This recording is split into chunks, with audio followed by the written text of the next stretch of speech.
21번 가에서 다 학생이 발표한 내용을 일어난 순서대로 옳게 나열한 것은. 자, 주제가 임진왜란 때 수군의 활약인데 이순신 장군의 그러한 수군 활동상을 정리하시면 되겠습니다. 자, 이순신 장군이 이제 최초로 승전한 것은 바로 옥포해전이죠. 1592년 5월에 옥포해전을 시작을 해서 그 다음에 이제 그 사천 전투에서는 이제 거북선을 이제 처음 어, 등장했고요. 그 다음에 어, 이제 1592년 7월에는 그 유명한 한산도 대첩,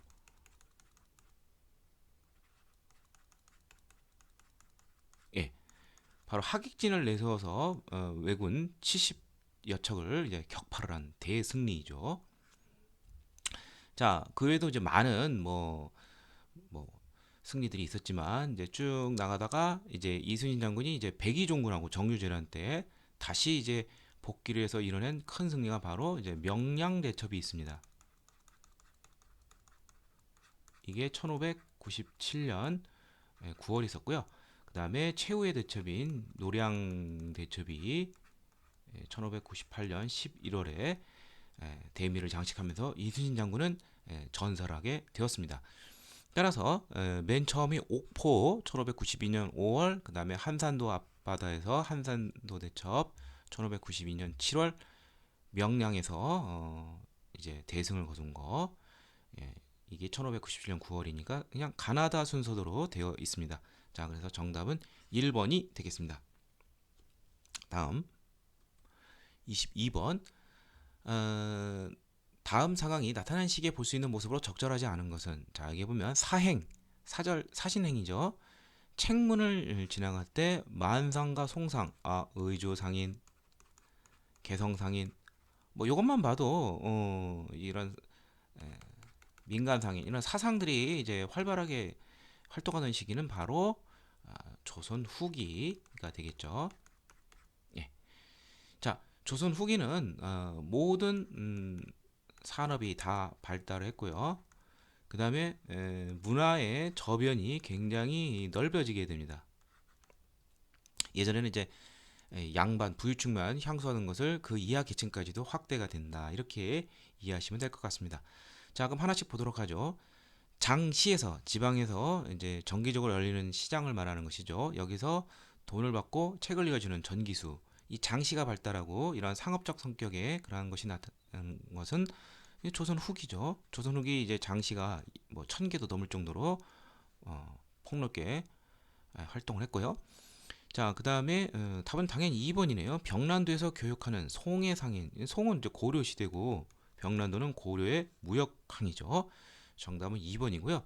자, 시사, 시인 동호인 모임이죠. 여기서 시를 낭송하는 중인. 예. 이제 한시 이런 거를 이제 그 양관층들만 향유를 했는데 중인층들도 자부심을 갖고 이런 시사를 이제 결성하기도 합니다. 자, 그다음에 관청에 필요한 납품을 납품하는 공인. 이 공인은 대동법과 관련돼 있죠. 예. 조선 후기에 공납의 계획인 대동법 실시로 인해서 관수품을 조달하는 상인 공인으로 등정해서 상품 화폐 경제가 크게 발달합니다.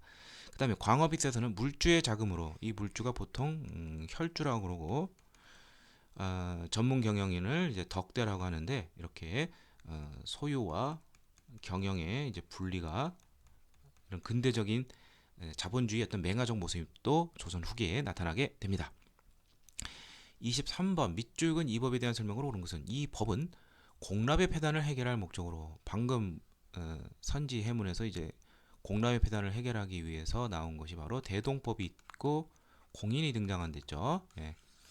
자, 대동법은 자 기존의 공납이 이제 가호별로 걷던 것을 이것을 결당 토지 수확량 한마디로 토지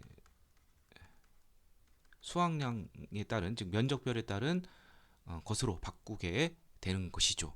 따라서 가호별로 걷게 되면 집집마다 다 내야 되지만 결당 내게 되면 토지 수확량이 적으면 적게 낼 수도 있는 것이죠. 보통 1결당 12두를 냈고요. 자, 그 외에도 뭐 화폐라든지 뭐 배, 뭐 이런 것 등으로도 낼 수가 있습니다. 널리 통용되는 다른 지불 수단으로도요. 자, 그리고 이제 관수품 조달은 이제 공인이 이제 국가 관수품 조달을 했다. 자, 그래서 정답은 이제 5번이 되죠. 기존에는 이제 특산물, 현물로 냈는데 이것을 쌀 1개당 12도 배도 낼 수 있고 동전으로 낼 수 있게 한 것이죠. 편리한 제도이죠. 농민의 부담을 줄였고 공납이 전세화됐다 이렇게 이해하시면 되겠습니다. 양반에도 군포를 부과하였다. 자, 이것은 흥선대원군의 계획 중에 하나인 바로 호포제가 되겠죠. 예. 그다음에 일결당 쌀 4에서 6도로 납부액을 고정하였다. 영원히 고정시켰다. 영정법 인조 때인 1635년에 기존에 이제 조선 전기 때 전세가 이제 수동 이척법이라 가지고 공법이라 가지고 토지의 비옥도에 따라서 전분육등법, 풍흉에 따라서 연분구등법으로 일결당 20에서 4도로 폭이 굉장히 넓죠. 이렇게 왔다 갔다 했는데 이것을 거의 4대 가깝게 4에서 6도로 고정시킨 그러한 제도가 되겠습니다. 그 다음에 비옥도에 따라 토지를 6등급으로 나눴다. 방금 전세 조선 전기 전세 중에서 이제 공법이 있는데 여기서 이제 두 가지 기준인데 토지의 비옥도에 따라 6등으로 나누는 것을 전분 6등법이라고 그러고 풍년에 따라서 나누는 것은 연분 9등법이라고 합니다. 자, 이것은 전분 6등법이 되겠고요. 일부 상류층에게 선무공간포를 징수하였다. 자, 이것은 영조 때 실시되었던 군역의 폐단을 해결하기 위한 균역법의 보충책이 되죠. 균역법은 농민들의 군포 부담을 장정 두 필에서 한 필로 줄인 것이죠. 무려 반이 줄어든 것이죠. 보충책으로 이 부유층에게 선무공간포, 그 다음에 지주들에게는 일렬당 2두씩 결작, 그 다음에 어염선세를 정부에서 걷게 되었습니다. 다음 24번 가시기에 있었던 사실로 옳은 것은 자, 이항 등이 왕자의 명호를 명호를 원자로 정하는 것은 자, 원자 정호의 문제죠. 예. 자, 이걸 가지고 이제 남인과 이제 서인이 이제 치열하게 이제 그 싸웠는데 여기서 당시 숙종은 남인 편을 들어줬습니다. 이것이 유명한 기사황국이 되는데요. 그 전에 이제 경신왕국에서는 서인이 이제 남인을 대거 축출하고 집권했었습니다.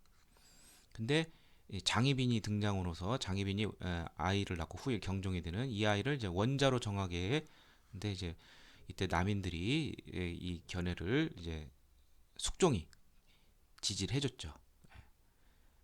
그러면 뭐 결국 여기 보면은 서인의 영수인 송시열은 여기 뭐 기사년 이렇게 나와 있었죠. 자, 여기 보면 이제 기사년 송실의 상승은 한때 시수였을 뿐 그가 어찌 다른 뜻을 가지겠는가 했는데 이 사람의 명예가 회복이 된 것이죠. 기사한국 때 남인이 집권을 하고 서인 송시열 등이 사사당했습니다. 그리고 이제 이후 이제 희빈 장씨가 중전으로 오르게 되고요.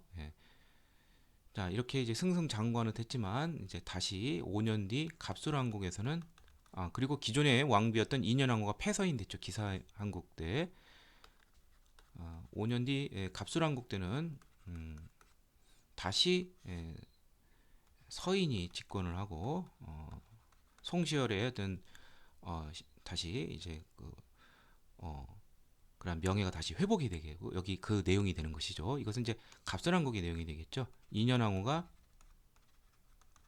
이제 복위를 하게 되는 것이죠. 그 다음에 여기서는 인현왕후가 폐비되고 희빈장씨가 중전으로 오르게 되는 것이죠. 자, 그래서 이것은 요 사이에 올 수 있는 것은 이제 기사왕국에 대해서 이제 물어보는 것이니까 정답은 이제 남인이 권력을 잡는 것이죠. 정답은 이제 5번이 되겠죠. 희빈장씨가 왕위로 책봉이 되고 반대로 서인과 관련 있는 인현왕후는 폐서인이 되었습니다. 자, 나머지는 어떤 시기인지 살펴보도록 하죠. 자이 대비의 복상 문제로 예송이 전개되었다. 자, 이것은 숙종 때가 아닌 현종 때 두 차례가 있었죠. 기해, 갑인. 1659년, 1674년. 기해 때는 효종이 죽었을 때, 갑인 예송 때는 효종비가 죽었을 때 예, 그 인조의 계비인 자이대비가 복상 기간을 놓고서 서인은 짧게 신권을 강조하면서 그 다음에 왕권을 강조하는 남인은 좀 길게 주장을 했습니다. 자, 공신 책봉에 불만을 고 이관이 반란을 일으켰다. 인조 반정에서 공을 많이 썼던 이괄의 그 푸대접으로 인한 반란, 이괄의 난이 1624년에 있었죠. 정예리 모반 사건으로 인해 기초곡사가 발생했다. 이건 선조 때 이 정예립이 본래 서인이었는데 동인으로 갈아타고 모반을 익힌다고 해서 서인들이 이들을 탄압하는 것이 바로 기축 옥사이죠. 1589년이고 이제 2년 뒤 세자 건조 문제로 서인이 다시 몰락을 하고 동인이 집권하면서 이 서인을 어떻게 처벌할 것이냐, 즉 이 기축 옥사가 단서가 된 것이죠.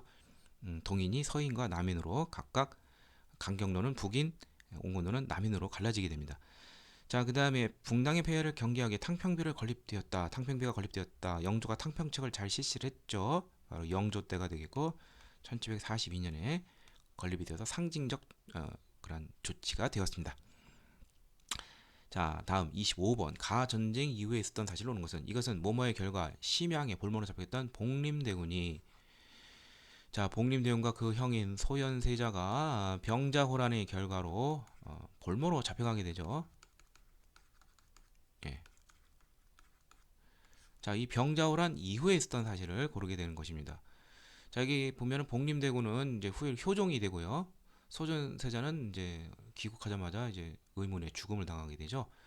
불만이 많았던 복림대군은 이후 북벌을 추진하게 됩니다. 당시 서인 송시열과 어영대장, 이완 등을 중심으로 해서 북벌이 추진하는데 그 군대가 북벌에 실제 쓰여지지는 않고 당시 청해 국경 흑룡강 쪽으로 침투해오는 러시아 정벌의 이 조총부대가 북벌 군대인 조총부대가 여기에 투입이 됩니다. 그래서 두 차례 1654년과 1658년에 두 차례 이제 참전해서 큰 전과를 올리게 되었습니다. 자, 그래서 정답은 바로 2번이 되겠고요. 자, 나머지 보도록 하죠. 국경 지역에 4군 육전이 개최되었다. 자, 이것은 세종대왕 때 두만강, 압록강 지역에 이제 완전히 국경을 정하게 되는 것이죠. 그래서 압록강 중상류 쪽에는 최윤덕 장군의 4군, 그다음에 두만강 쪽에는 김종서 장군의 6진. 이것이 세종대에 이제 설치가 되었습니다. 오늘날 영토가 된 것이죠. 그 다음에 강홍립 부대가 사르우 전투에 참전하였다. 자, 광해군은 중립외교를 펼쳤는데 당시 명과 후금의 그러한 전투에서 이제 명의 일원으로서 원군의 일원으로서 참여를 했는데 적당히 싸우다가 이제 그냥 투항을 했죠. 그게 바로 사루 또는 시마 전투라고 하는데 이게 이제 광해군 때에 있었습니다. 1619년. 정봉수와 이립이 용골산성에서 항전하였다. 이것은 1627년 정묘호란 때 활약했던 인물들이죠. 그다음에 제한된 무역을 허용한 기후약조가 체결되었다. 자, 임진왜란을 해서 기화를 해서 이제 일본과 완전히 이제 뭐 외교, 교역 이런 게 다 끊어졌는데 이제 선조 말쯤에 1607년에 국교가 다시 재기가 되고 이어서 2년 뒤인 광해군 때는 1609년에 기후약조가 체결이 되면서 다시 일본과 교역이 정상화되었습니다. 자, 그래서 정답은 2번이 되겠고요. 26번 다음 가상 인터뷰의 주인공에 대한 설명을 옳은 것은 자, 뭐 얼굴만 봐도 다산 정약용이란 걸 쉽게 알 수 있고요. 거중기 나와 있죠. 서양 과학자의 그러한 기기 도설 이 책에서 실린 내용을 참고로 해서 이제 만든 것이죠. 화성 건축의 공기를 대거 앞당기게 되었습니다. 자, 그럼 뭐 정약용에 대해서 이제 물어보는 것은 많이 있는데 그 사람의 저서, 단순한 정치 통치제도뿐만 아니라 다양한 과학 분야 이런 쪽에도 이제 정약용의 저서가 많이 있다는 거 알아두시고요. 바로 선지로 들어가 보도록 하죠. 북학에 의해서 전력보다 소비를 강조하였다. 북학은 청해학문을 배우자는 것이죠. 그러니까 이 사람은 북학파 실학자, 바로 박재가가 되겠습니다. 우물물 비유를 통해서 전략보다는 소비를 권장했고요. 의산문답에서 중국 중심의 세계관을 비판했다. 지전설 등 무한우주론 이런 걸 통해서 중국 중심의 세계관을 비판하는 사람은 홍대용이 되겠습니다. 이 사람도 이제 북학파 실학자가 되겠고요. 그 다음에 우서에서 산업공상의 직업적 평등을 주장했다.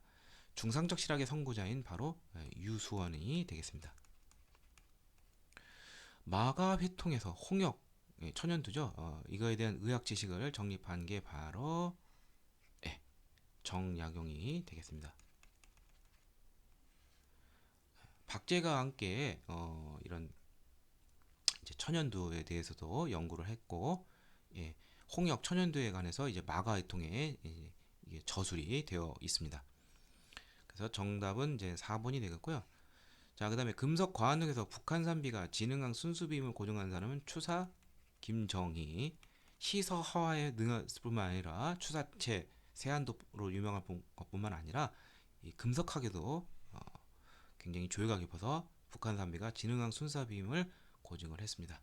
자, 정약용 선생이 정치 이런 통치제도 연구뿐만 아니라 이런 과학적 이런 분야에서도 상당히 조예가 깊었다는 거, 특히 의학 쪽에서.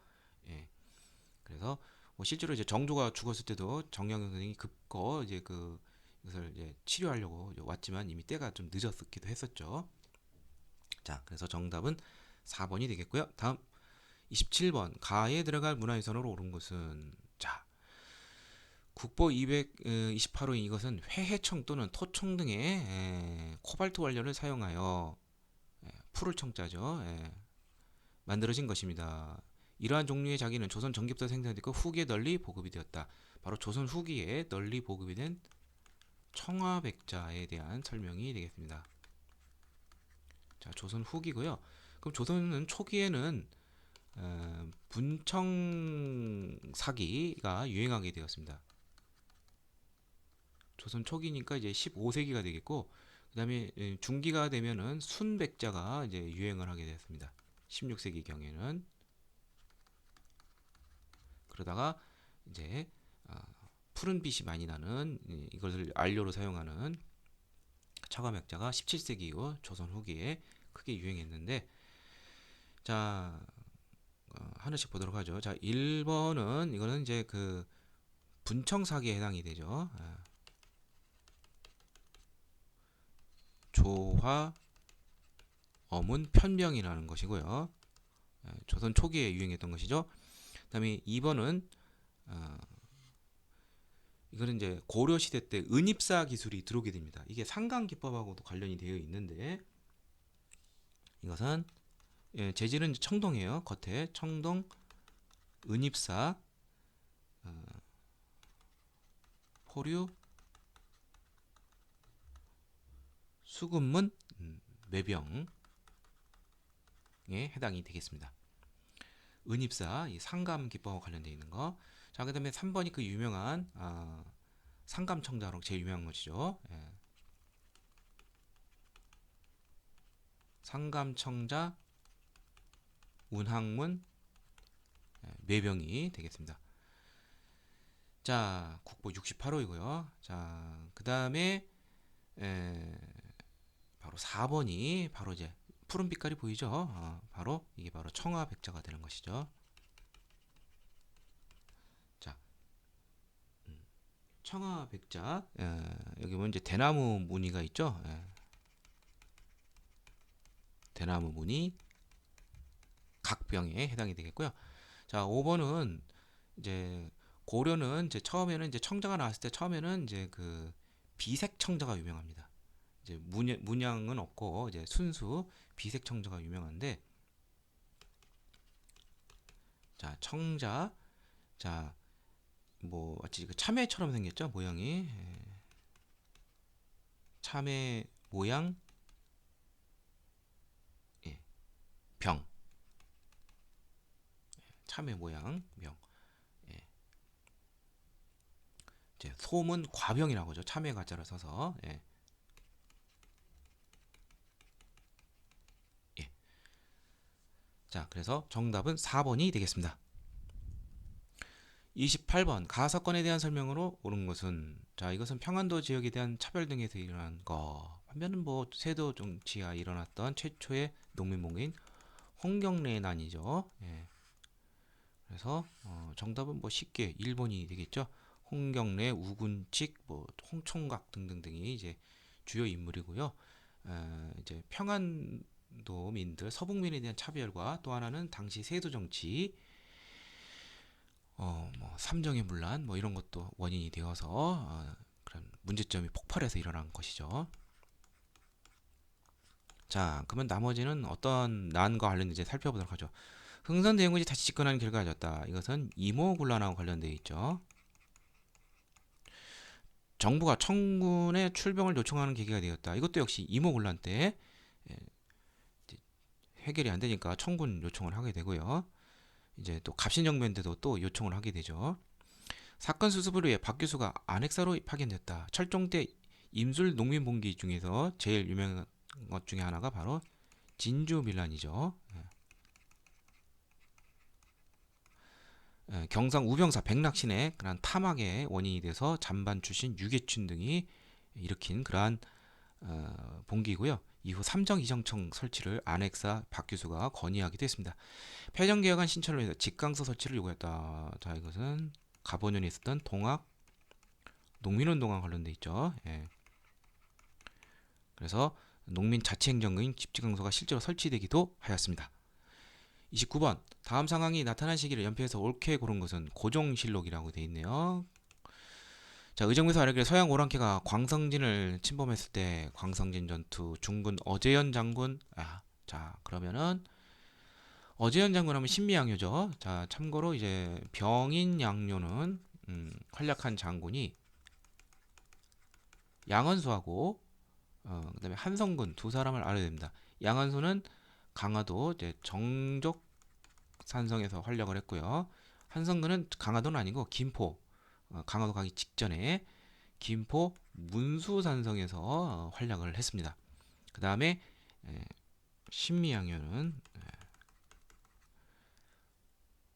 바로 이제 어제연 장군만 잘 알아두시면 됩니다. 광성보 또는 이제 광성진 전투에서 크게 1866년 병인양요 활약을 했죠. 그다음에 신미양요는 1871년. 따라서 정답은 다가 되겠네요. 자, 그다음 30번 다음 인물에 대한 설명으로 옳은 것은 문제를 많이 푼 사람들 딱 얼굴만 봐도 김홍집이라는 걸 알 수가 있고요. 1880년 2차 수신사로 파견이 돼서 이때 돌아올 때 조선 책략을 가지고 옵니다. 이 조선 책략에는 러시아를 막는 계책을 담은 친중국 결일본 연미방 그래서 미국과 수교를 조언하게 되는 것이죠. 주일 청 외교관인 황준원이 저술한 책이 됩니다. 그리고 갑오개혁을 주도를 하는데 1차 때 이제 핵심적인 역할을 하고요. 군국 기무처 최고 총리 대신 지도자로서 갑오개혁을 주도하고 2차 때는 이제 박영의의 좀 영향력이 좀 많아지고 그다음에 3차 개혁에 해당하는 이제 을미 개혁 때 이제 단발령 등 너무 급진적인 개혁으로 인해서 이제 민중들에 의해서 결국 피살이 되고 맙니다. 자, 그래서 정답은 쉽게 1번이라는 것을 알 수가 있죠. 자, 나머지 인물은 어떤 인물인가 살펴보죠. 초대 주민공사로 임명되어 미국에 파견된 사람은 진보적 관료인 박정양이 되겠습니다. 그래서 1887년 초대 주민공사로 임명이 되었고요. 고종의 밀지를 받아 독립의금부를 조직한 사람은 최익현의 제자인 임병찬이 되겠습니다. 그래서 비밀교사 형식의 복벽주의를 추구하는 대한제국 재건을 추구하는 바로 독립의금부를 1912년에 조직했고요. 영국인 베델과 함께 대한매일신보를 창간한 사람은 국채보상운동과 신민회와 관련이 있기도 한 양기탁이 되겠고요. 마지막으로 서유견면을 지필하여 서양 근대 문명을 소개한 사람은 개화파 지식인인 6일준이 되겠죠. 자, 그래서 김홍지가 관련되어 있는 거 조선책략 유포 1번이 되겠습니다.